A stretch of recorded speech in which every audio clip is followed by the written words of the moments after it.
before we go to the tricks, so they do email, they do phone calls. Any difference in terms of the content when they use phone calls? Is it only for emergencies as well? The phone call actually, this is they mostly do on the follow-up the things. If they don't understand what you offer on the email, then they just call. And then they say, okay, I want this. Can you give me revise proposal or quotations? So that's what happened. Also, sometimes happen on the first order. But there's quite few who doing that now, mostly on the email, but the follow-up by phone. Right. And also after they know that our customer service is female, they are more happy to call. Even they call by 2 a.m. on the morning. Bro. Is there significant impact that you saw after using the all-female teams for phone calls? Yeah, of course the conversion rate is increased. Whoa! Yeah. Significantly. Yeah, even the customer is female or male, it's same thing. Right? Female is more convenient to talk with female, right? Yeah. You are more convenient if you talk with female, right? And even male also more really convenient when you talk with female customer service. I wonder why. Yeah. Fung, do you do that? Female customer service by phone. People call you and they say your voice is scary. They don't call, eh? They seldom call. But I haven't tried all female team, but maybe I should. I don't know. Maybe I should. Yeah, I don't know. Maybe I can try and see if the female consistently have higher conversion. I would be tempted to do all female team as well. Yeah, bro. Okay, well, when I recall within my team, I think it's more. It's not really about male or female, but it's more. First is the voice style. I mean, voice style is important. There are some people who are nicer to talk to on the phone. I mean, because their voice is just nice to be heard through phone. I mean, there are some people who have that kind of voice. So that's true, but it's not really about male or female. And number two, it's more about being patient because it's quite difficult to explain in English, but I'll try to explain it in bahasa Indonesia. Perempuan itu kadang lebih telaten ya, lebih sabar, lebih mau dengerin komplain dibanding cowok. Jadi lebih ke arah itunya sih, aku rasa. I think that's the key. It's not really about male or female because I do have male customer support as well, and those male customer support they can hear your curhat for hours, so that's fine. So it's really about whether you are patient enough, have enough empathy to hear customers, and be patient for it. And you have to, for phone especially, you gotta have a good SOP. Like, hi, good morning, this is Brian. Maybe a softer tone voice. Do you do that? On the voice, we don't really practice that. I mean, because perhaps we are not at that level. This is Brian, so. Yeah. Well. So I think you're asking about the SOP, right? Yeah. So one is if it's about the quality, meaning whether you have to talk softer or louder. We don't really practice that. I mean, because I think we are not at that level yet. Maybe if you work for Garuda Indonesia, then all the stewardess will have that kind of practice, right? But we don't yet. But if you talk about SOP, like what questions you will answer by what answer, we do that, but only to make it more efficient and easier for the customer support to answer. But as much as we try, on the other side, we don't really want to actually standardize all the answers because that will then minimize the personal touch of it. And I think after a couple of months experimenting, we find that if your customer support treat the conversation as if you are friends and you ask your friends, hey, how does it work and stuff, it'll be more convenient comparing to like standard answers. Hey, yeah, this you can find on this page. Hey, yeah, for that question you can find on this page. This is not personal, I think. Okay, got it. Oh yeah, one question. Frequently asked questions. You got that a lot. You can put that on the website. Does it function well? Do people read, or are they lazy? Can anybody? Okay, I think I'll try to answer. Yes, tutorial all the way, bro. Yeah, correct. Because for us, it's very important. I mean, almost everything that they ask, actually, we already have the standard answer for them. If you want to upload your product, definitely we'll have a full page of training. Everything is online. It's online, Yeah. and we have a help page for that. But yeah, I think it's like what Fung said just now. People are just feel more convenient to talk to people. So yeah, instead of reading the instruction is very impersonal, they still like to talk to people. And I think if you ask me like, then what's the point of having that page? Then to be honest, I think it will be more internal for our customer support ourselves to have a standard answer, and if they forget how to answer it, then they can do it. Right. So it's very normal, and it's gonna happen all the way to the end. They will be asking silly questions, the ones who have been answered on FAQs, time and time again. So it's very normal. And okay, so you have so many incoming emails, so many incoming messages, and you have limited time. Sometimes you have to prioritize which one to reply. How do you do that? Any special ways to do that? Do you reply to every email, or sometimes you gotta prioritize? So how do you prioritize? So I think it depends on the organization of the company. For Rupawa, it's very simple. So the customer service is only like the first gate, because the problems typically lie in various areas of the organization. Might lie in the production, so the production guys might be late behind schedule or whatever. Might be because of the designer, right? So the customer service is only the gate. So the gate aim is to close as many incoming, close or redirect the incoming question to the respective department as soon as possible. So that's the only metric. They should respond as soon as possible, and redirect to the correct department. And the department then look at each single one. Then typically they have to prioritize, because some problems will take more time to solve than others, but they still have to reply. Within, there should be some policy, maybe 2 times 24 hours or 1 times 24 hours. Even though the problem might take 3 days to solve, it's always good to let the customers know we are working on the problem. We'll get back to you within 3 times 24 hours to diagnose the problem and offer you the most suitable solutions. Right? Then the customers will feel appreciated. And again, they wouldn't bother you every single hour just to check what's the status. Okay. So that's the common thing.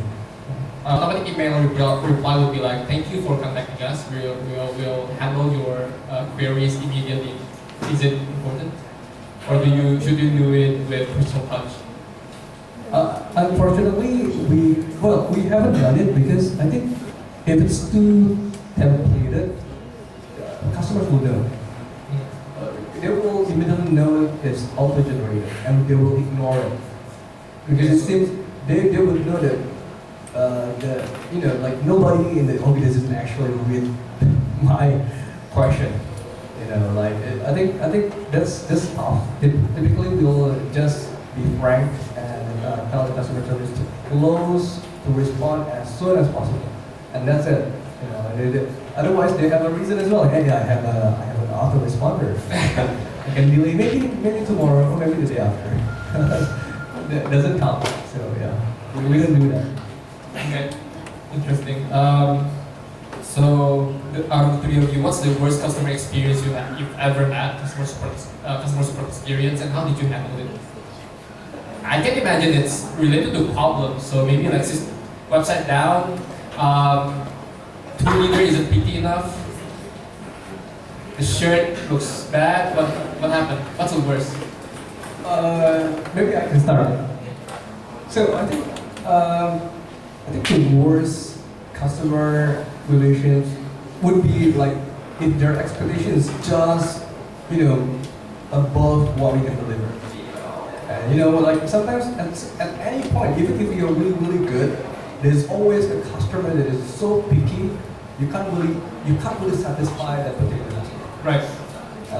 And that's why a lot of customer management rules is not always say that a customer is always king. You have to entertain all customers. Mm-hmm. Some customers are more valuable than the others. Like those repeat customers that like in which your value really meet their requirements and they keep buying from you. Those should be prioritized.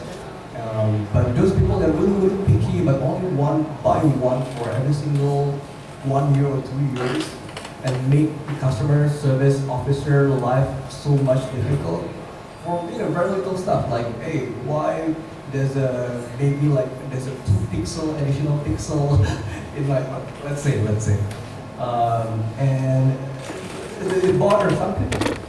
It just bothers some people. But those people are, like I will be very frank. Those people are not the customers that you want to keep.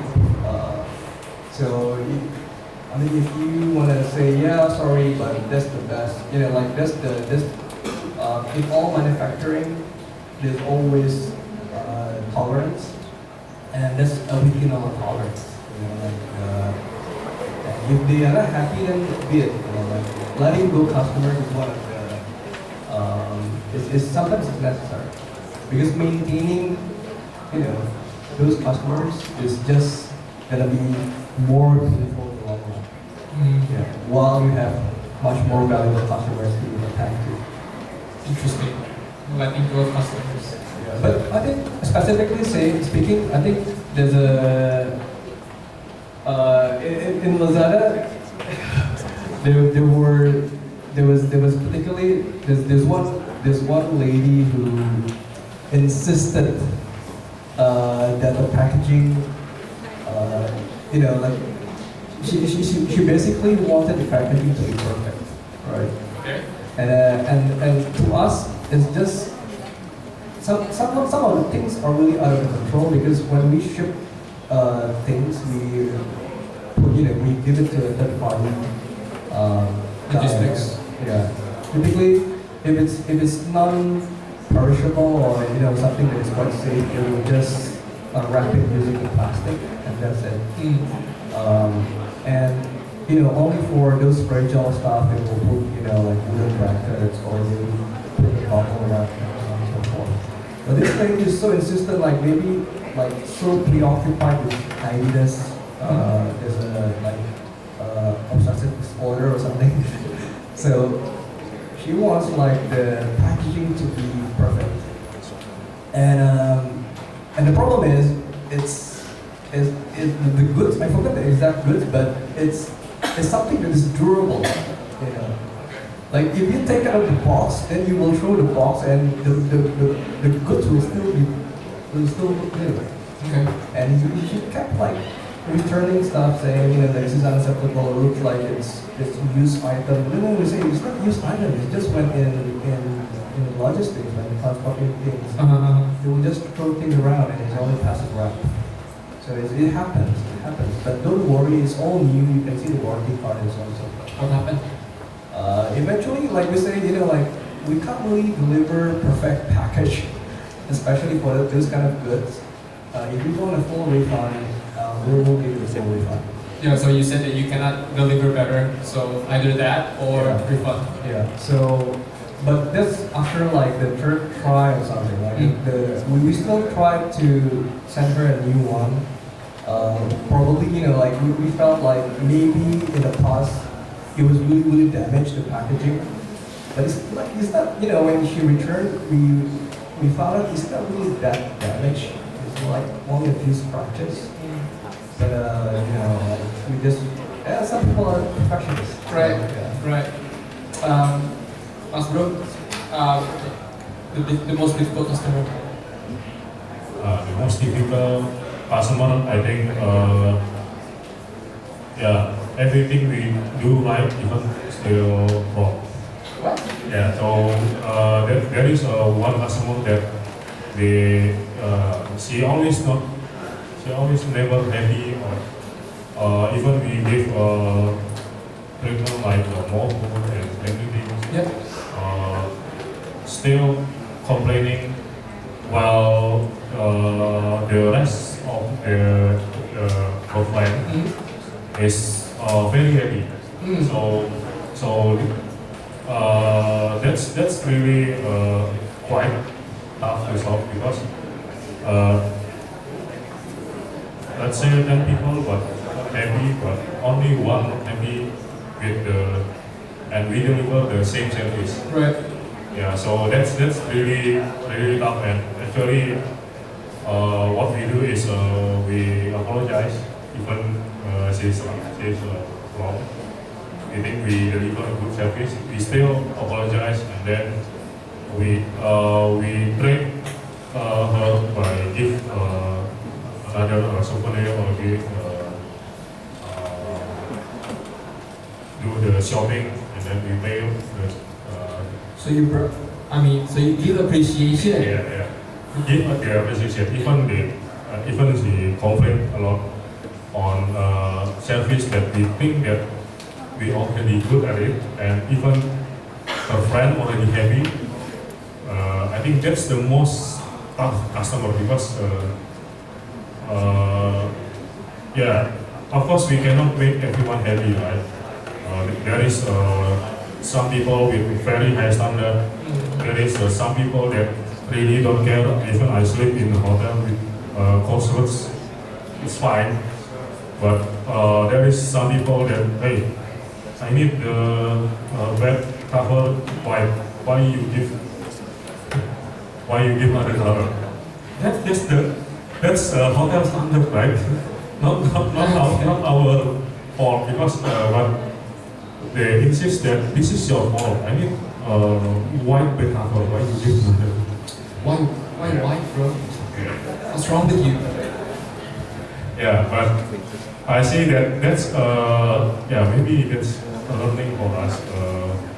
And yeah, we just need to be humble, and we even the wrong, we still admit that and apologize, because when you apologize, your voice is toned down, and then of course that will impact to your customer will be slowly down the tone as well, and then yeah, finally she can accept. Okay, thank you. You treat me well now. Awesome. Of course, the shopping. The appreciation. Yeah. Right. So still apologizing, giving appreciation, and sometimes you gotta let it go. So anything you want to add? I think, well, if you ask like specific questions, what's the toughest or the most difficult customer, then there will be various kind of answers, because there's like this one perfectionist, this one very chatty and stuff. But I think all those, if you try to oversimplify it, basically you just need to be patient, more patient to hear their feedbacks, and then at the end of the day, say it's only first. But I think something that is more frequent in my business, typically if you ask about tough customers, it will be those customers who are a bit back. Okay. Because what we sell is technology, right? I mean, even though like in the beginning I say that it's a platform where you can have your online shop without being able to do any code, still you have to know, basic stuff in internet. You have to know like what's web address, what's email, what's upload. Yeah, so you have to know those basics, right? And yeah, every now and then we still find customers who apparently don't really understand yet about those stuff. But then usually after those cases, how we take it is One, maybe it's a feedback for our sales people, so that we have to be more clear about who are our target, Right. because our product has limitation. Number two is we try to learn as well the stretch of the product. So one is for sales to know the limit of the product. Number two is for our internal product team to know the stretch of the product, like whether we can actually serve those kind of customers as well. Yeah, and yeah, I think that's usually the case. Interesting. Yeah, Understanding the product well. So does it suit the customer well then? yeah. Yes. Cool. Questions. Woohoo! We have 2 questions coming from the audience. Dari Ibu dulu ya. Yeah. Hello, Sama. Okay, I will ask maybe 3, but it's short. To Fung, do you still in Lestario right now? No, but it's big company, right? I want to ask, before we go to customer relationship, it's important that we know that our product is good standard, right? When you come to attract more merchants like in Rupawa, is that right? Do they upload their design freely, or you making like they have to come to your office to you maintain the standard, like maybe for this maybe the chair will be provided, you sit there, or maybe the t-shirt, the color would be stick or something. How would you manage that? I mean, before the relationship to the customer, you have to give limitation of what people will sell on your online shop. And second, how many customer service should we have in initial online shop or initial and the shipping, right? Yeah. And what is the comparison between day, office hours, and night? Is it you have to provide 5 in a day or 2 in a day or things like that? Thank you. And the last one goes to Brian and this is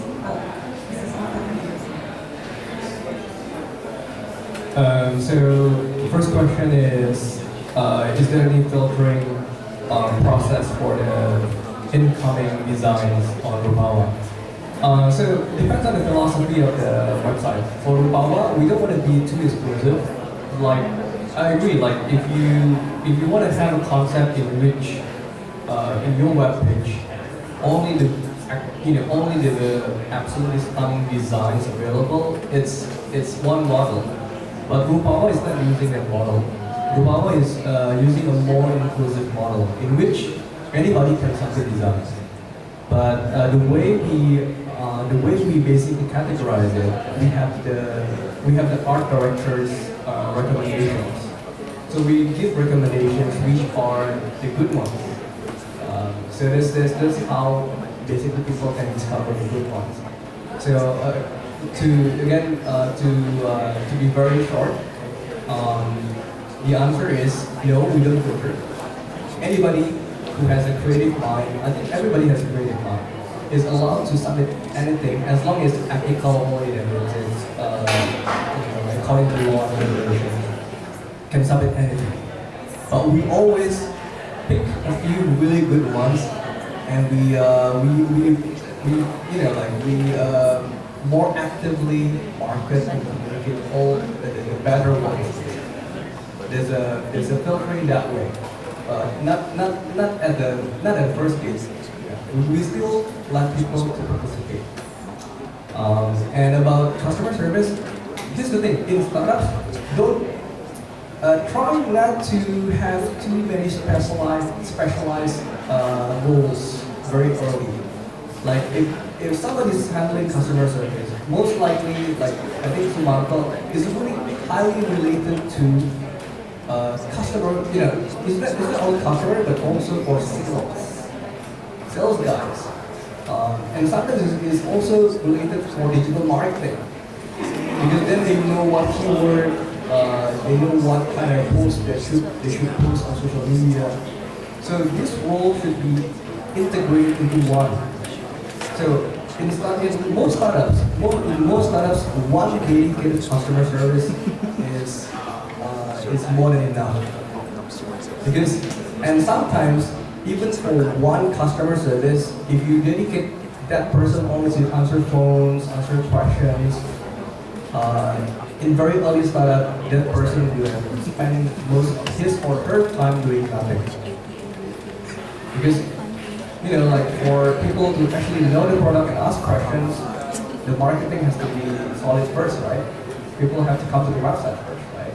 So that's why typically try to integrate new roles, adjacent roles like digital marketing, typically good with customer service. If the guy is not really good with verbal communication, assign him to answer emails, Twitter, Facebook, fully task. Like some people are just really good with that. And another one is like sales. Sales guy and customer service, you can integrate, especially if the sales guy do not need to travel a lot. Like it's a perfect fit because when people ask questions, it's an immediate lead for eventual sales. Yeah, so always try to integrate two roles together. That's I hope I answered all your questions. I'm not sure whether the others have more. To be specific on how many customer support, in the beginning there is none. So basically the co-founders are doing customer support. Because in the early days it's even closer the gap between customer support and product fit, right? So you want to really know like whether your product is suitable for the market. So co-founders are the first customer support. But then after a while, when the co-founders have to actually handle more things, then you start hiring customer support. You start with one, and then how will you do that? I think that's my question in the beginning of our business. I try to ask other startups, hey, what's the ratio between number of users and number of customer support? But then every industry apparently have different ratio. So the best way is actually just to sit next to your customer support and see how they work. If they have work from 8 to 5 and they only have breaks during the lunchtime, they always have to reply chats and stuff. So yeah, that's the time you have to hire more. I think so. That's the simplest way to do it. And by now, with our user base, like what I said in the beginning, we have 5 people in customer support department. Yeah. Hi, my name is I'm here for Larity, we're a Sequoia and we've been invested series, soon to be Series C company. We have about 10,000 customers in India. We're based out of Turkey, Gurgaon, India, Bangalore, Philippines, Dubai, and now Singapore, and now Indonesia. My question is slightly, we've talked a lot about customer support. And I think largely what we're talking about is customer experience. And a large part of customer experience is really about how easy do we make them to pay money for using our services. So my question really is that in your experience, given that some of you do offline payments as well as online payments, what is your proportionate split between people willing to pay online versus offline? And how do you enable people to move towards online payments? Okay, quick answer to that. The proportion, it's I think 90% or even more offline. And when I say offline, it's still bank transfer. I think it's quite ironic because we actually have subscription-based, so people have to pay monthly, but still, most of them are actually very convenient to pay bank transfer. Only small portion of them pay credit cards and stuff. And the way to actually convert them, for us, we haven't been able to say that we are successful in doing so. But what we try is we try to give a special discount promo for those who pay credit cards and other channels easier for us to track.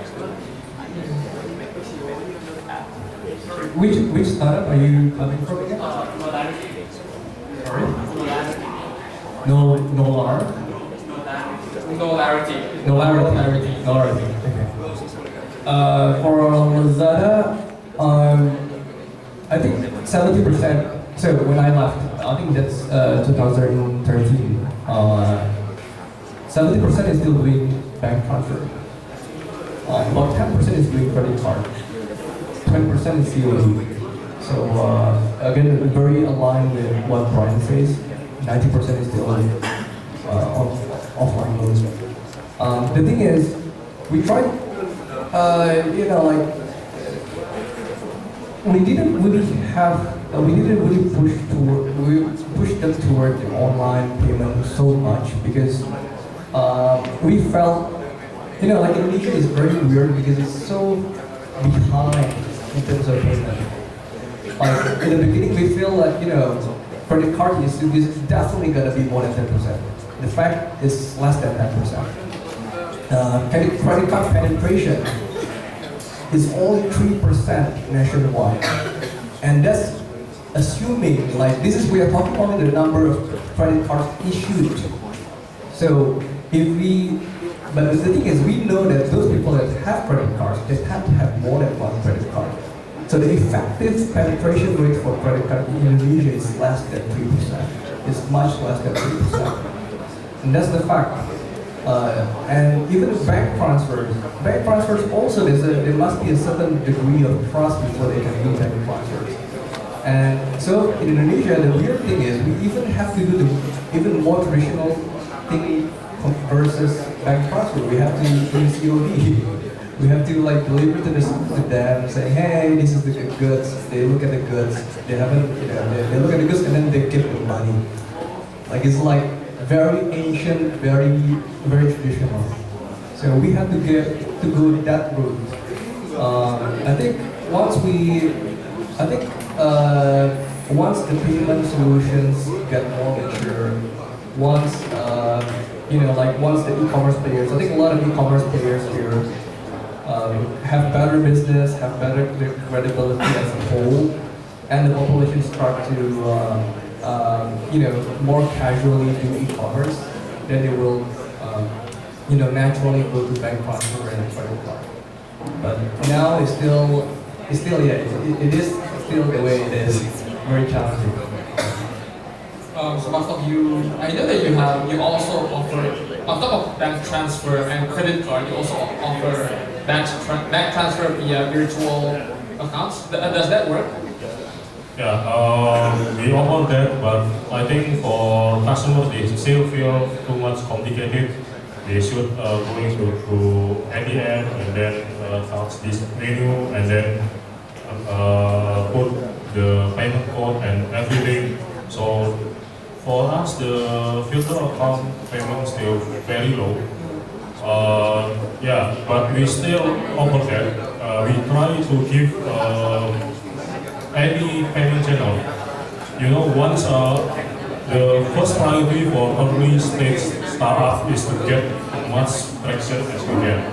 So the first thing, we remove all the entry barrier, including the payment. Even they come to the office and pay by cash, we accept very early. So I think that's how the things work in this market. And sometimes we accept customers who pay in cash and USD. Because if they book for international travel, the price should be in USD. But now I think the government already have a new policy by not allowing the US dollar, only rupiah for transaction here. That will change soon. But because they see that they have more, maybe they have a US dollar saving, and then they just pay by US dollar because it's more cheap compared to our rate maybe. Okay, so I think, but what we are doing is we try to push the repeat customer, educate them, hey, do you have credit card? The next transaction you can pay by credit card as well. But there are some repeat customers who actually pay by credit card, but again, that's not much. Okay. So for me, I just have 3 more questions before we wrap things up. So the first question is, wait, I forgot. Wait. Let me check my phone. Right. So you want to retain customers, right? Sometimes you get to connect with them over a period of time. Sometimes you give follow-up emails. Sometimes you give follow-up calls. How do you do that without being too annoying? Do you guys have any strategies? Yeah, I think for travel we really know how to prioritize which customer should be called or follow up. We have the data of their travel date when they want to travel. If it's still 3 months, then it's really annoying if we call them every week from now. But if they plan to travel on the next 2 weeks, I think it's still good if we call them or email twice a week from now. So and also we follow them up by how they respond to our first quotations or proposals. If they have more engaging questions, then we try to convince by calling them. And actually, the phone call is more comfort. Okay. Of course, after you give the offer and you call, the probability of conversion is higher than just doing the email. I see. So maybe they have given inquiries on email, like I'm going to travel in July, but they haven't paid yet. So maybe like 2 weeks before July, you call them and say, "What's up? Buy for me," something like that. Do you do something after they purchase? Do you still connect with them after they purchase?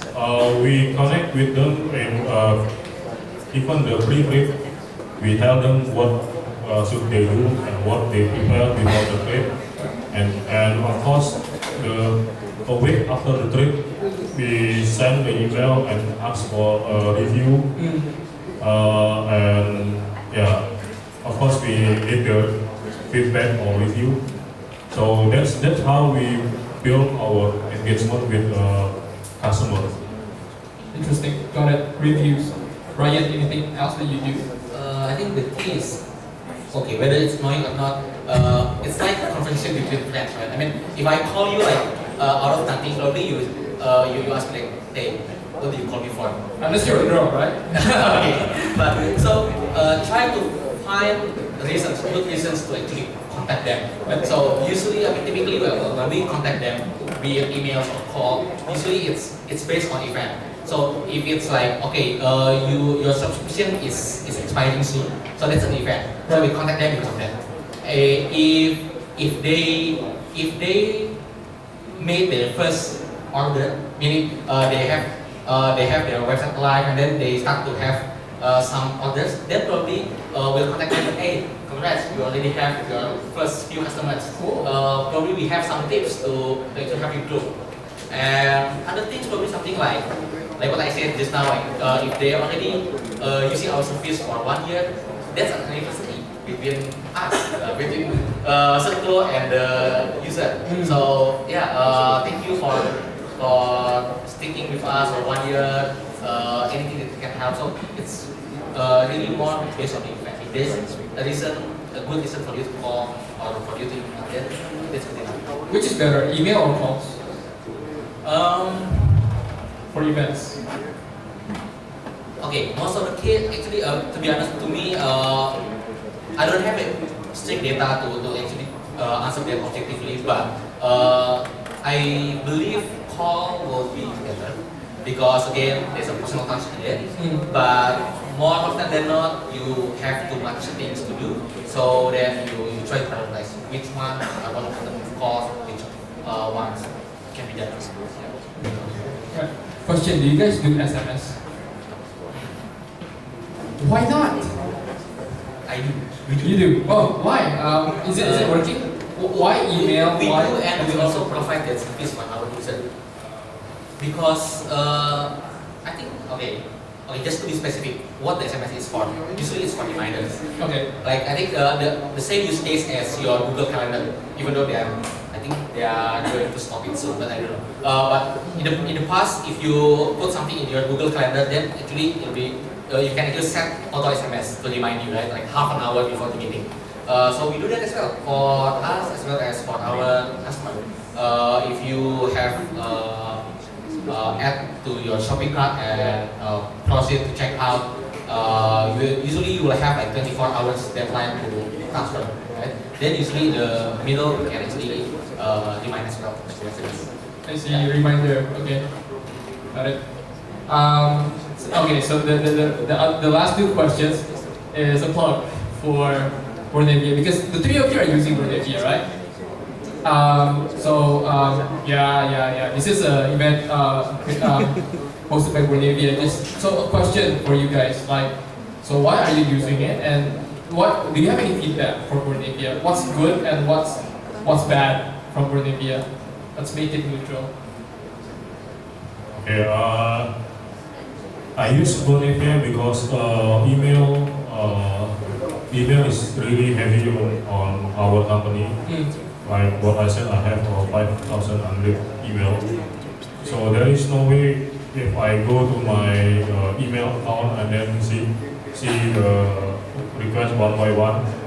So the best way to do it, I go to Bernardus and I know that that's all the inbox about customer, not mixed with other things. Okay. So it's more, I think using Bernardus is giving us a more focus. This is a custom. This email should be coming from customer because we already have a dedicated inbox or customer inquiry, cs@tripvisto.com. So that's all really about customers.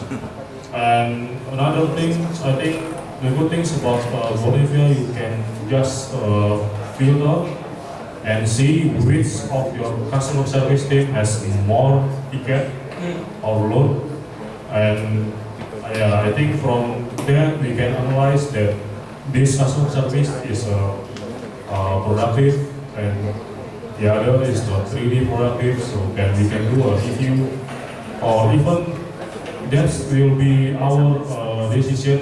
Hey, we need one more customer service, because normally the reply rate should be 60%, but now decreased to 30%, so it means you already have more requests other than the thing you have. Right. So you are able to track all the incoming messages, and then you can assign the email messages to each of your team, and then you can track whether they reply or not using the ticket items, and then you can also track these guys' performances. And also one of the good things from Bernardus, even you can do internal communication with your customer service team by giving the note. Hey, I think I already replied this to the customer. Why you still giving this information or something? I do the internal communication with a note, not replying or making another email. Right, so inside the ticket you can also give them. Yeah. So that's good. But what's the bad thing? What's to improve? The bad things we have experienced last time, the attachment it's not really working. The attachment doesn't work. Yeah, but I think that's already solved now. So Yeah, because every day we send attachment, right? The proposal, quotation, everything. yeah, It's all about attachment. got it. Thank you. And Brian, want to add something? I think specifically for my business, I mentioned earlier that the challenge with retail is we try to manage many channels, Twitter, Facebook, email, so forth. So I think what's good about Bernardus is it's basically managing all those channels into one portal. You know, and also besides that, we have departmental. It's already according to our workflow, like our usual workflow. When customer service accepts a problem, it's assigned to the respective department, and depends on how fine you want to set it. You can basically categorize every single problem, so you can analyze it. At the end of the day, let's say you want to know which problems occur the most. If the problems, like the most questions asked about the website, then it gives clear priority to the co-founders, to the team. Hey, your website sucks, like 70% of the customers complain about the website. So I think, because the thing is, when we're building something, we have customer feedback is one of the most important thing, if not the most important thing. So I think Bernardus really gives that analytical tools to quickly identify, oh, okay, based on the past 1 month, it seems like 60% of our customers complaining about X. So we have to fix X as soon as possible. That's what the customers want. And that's allowed in Bernardus. What I think can be better, because again, Bernardus offers Facebook integration, Twitter integration, email, but I think it would be great in the future if that more channels can be put in. So I think WhatsApp is coming soon. I'm not sure when it's available. I think it's coming up soon. Yeah, soon. hopefully. Because having WhatsApp, BBM, like Kakao, and then the Instagram, having all those into one single portal is gonna help a lot, really a lot. Because now, aside from Facebook, aside from Bernardus, I still have to do manual check, with the various channels that are not integrated with Bernardus yet.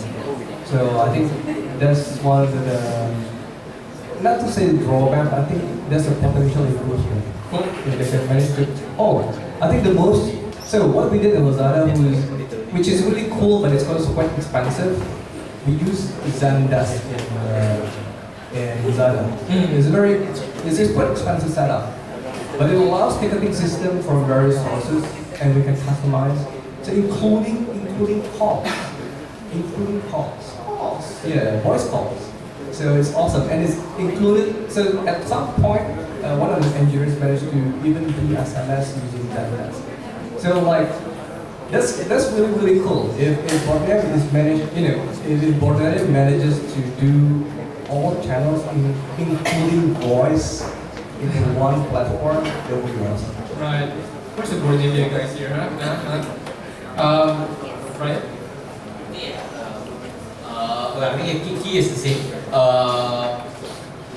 The good as well as the bad thing about it is the channels that it can handle. Yeah. The more the better. I mean, it's simple thing, because that's really the problem that can be managed by this kind of tool.